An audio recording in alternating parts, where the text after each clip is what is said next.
Est-ce que tu maintiens bien ton épaule? Se tenir prêt en cas de nouvelles attaques. C'est l'engagement de ces civils, de plus en plus nombreux, qui s'entraînent pour défendre l'Arménie face à l'Azerbaïdjan. La plupart d'entre eux sont encadrés par Voma, le plus grand groupe paramilitaire du pays.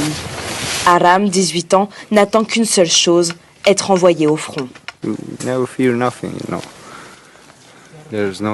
On n'a pas peur. Vous voyez tous ces gens, ils sont prêts, vous savez. Si je peux, j'y vais tout de suite. Donnez-moi un fusil. Ça dure depuis des décennies et ça continuera des décennies. Ça ne finira jamais, vous savez. Ils attendent le feu vert du ministère de la Défense pour se diriger vers la frontière où le cessez-le-feu reste fragile. Cet instructeur se veut prudent. Nous voulons tester leur capacité à s'opposer à l'ennemi car beaucoup d'entre eux n'ont aucune expérience militaire. Je vais bien, mais je suis stressé parce que la majorité de mon peuple n'est pas prêt et ne veut pas s'entraîner. Et cette petite partie ici ne peut pas défendre notre pays.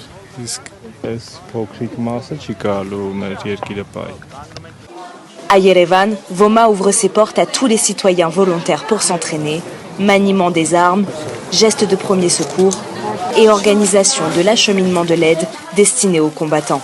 Créée en 2014, l'organisation est principalement financée par la diaspora arménienne, très impliquée face aux conflits à répétition qui touchent le pays. C'est assez déprimant de se dire qu'on est habitué à cela maintenant.